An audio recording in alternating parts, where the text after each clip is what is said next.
Thanks so much for attending the new user orientation. We're very excited to get you all set up in the tool. And we're just going to jump in super quick. I'll leave some time at the end for some FAQs. So what we're seeing right here is the Creative Vitality Suite dashboard. The CV Suite is split into 4 different places, or 4 different sections, so to speak. We have the dashboard, the data tab, reporting, and the CVI value.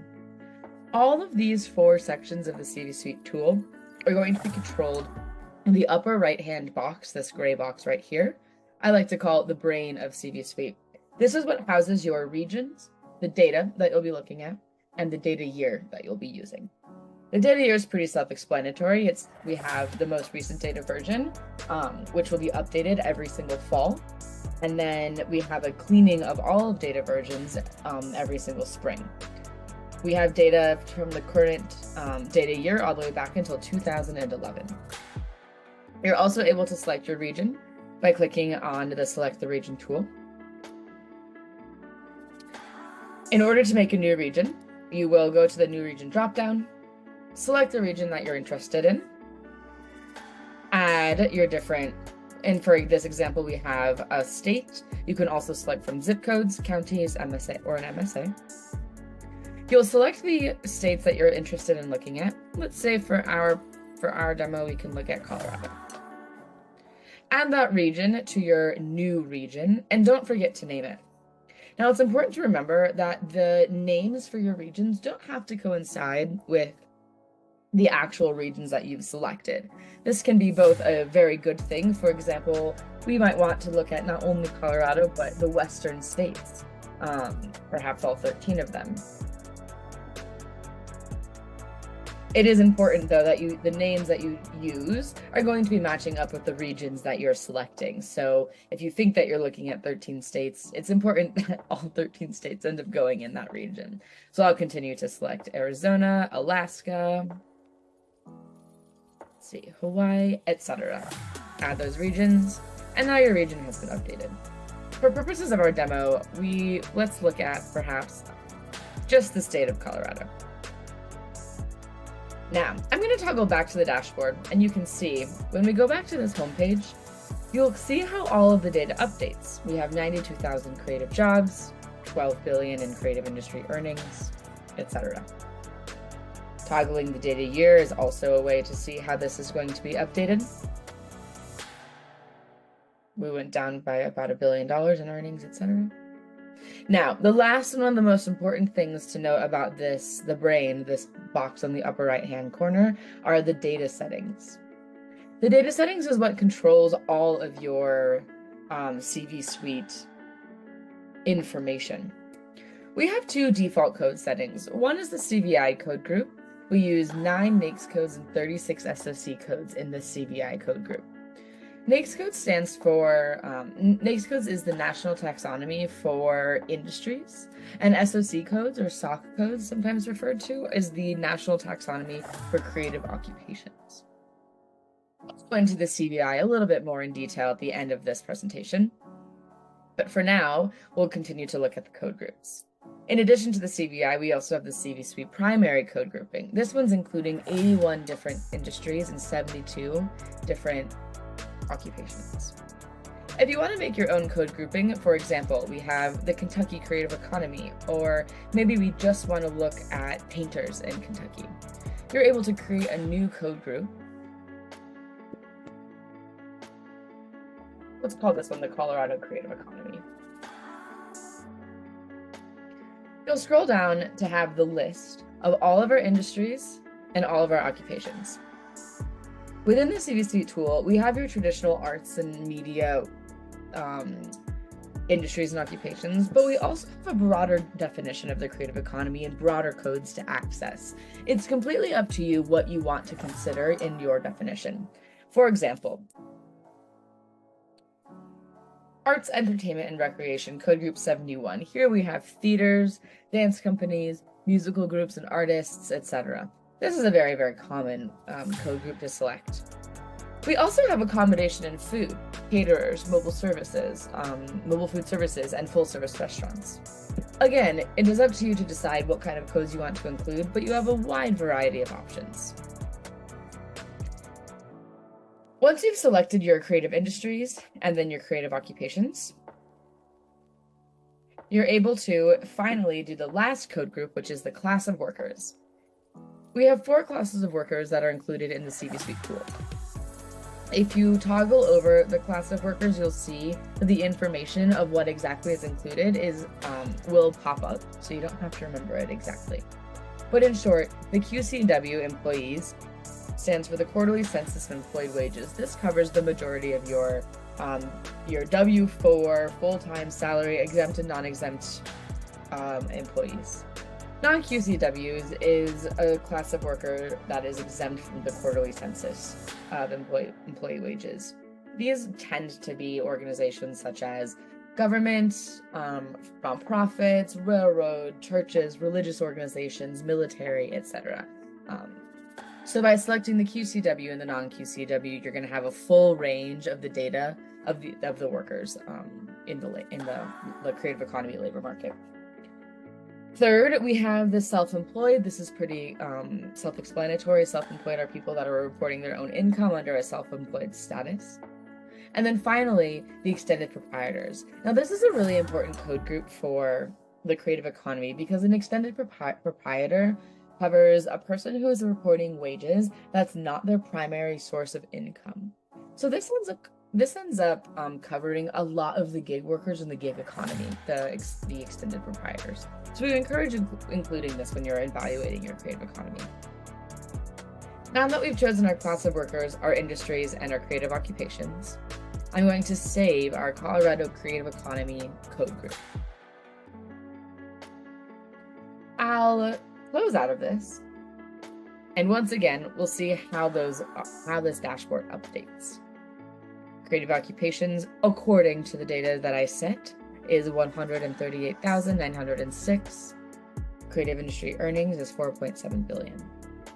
It's really important to remember as you're going through the tool that you can always control the information that you're seeing. If I toggled into my graphic design code group, you'll see I have 1 industry selected, graphic design, and 1 occupation selected, graphic designers. Updating that is going to change the data very significantly. We went from 100,000 to 8,000 jobs. Again, I'm going to toggle back to our CV Suite primary code grouping for this demonstration. And now we're going to move on into the second tab, the data tab. The data tab in the CV Suite tool is what houses the majority of our data. We have 4 different data sets: occupations, industries, demographics, and nonprofit data.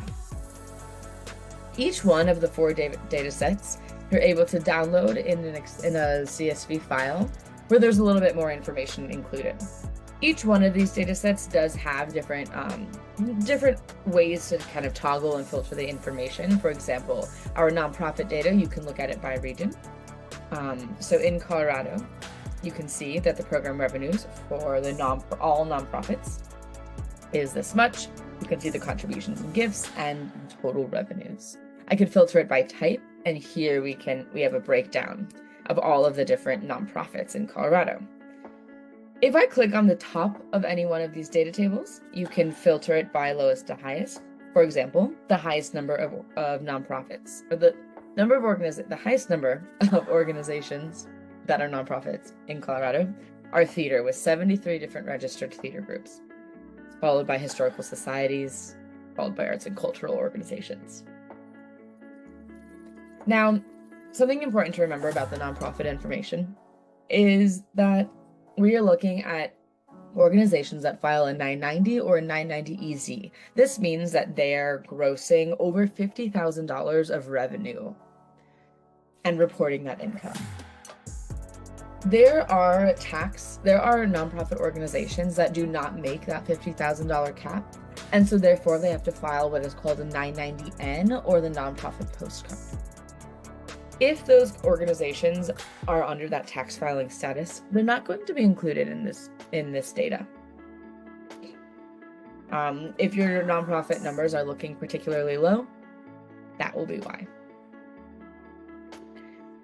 I won't go into all the details of these occupations, industries, and demographics, but you can see, and nonprofits, but you can see every one of them has their own unique set of filters and set of information.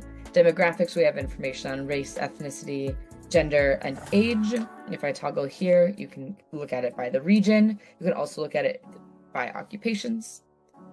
You can look at it through the industries. And you can filter how many industries are heavily male dominant, female, etc.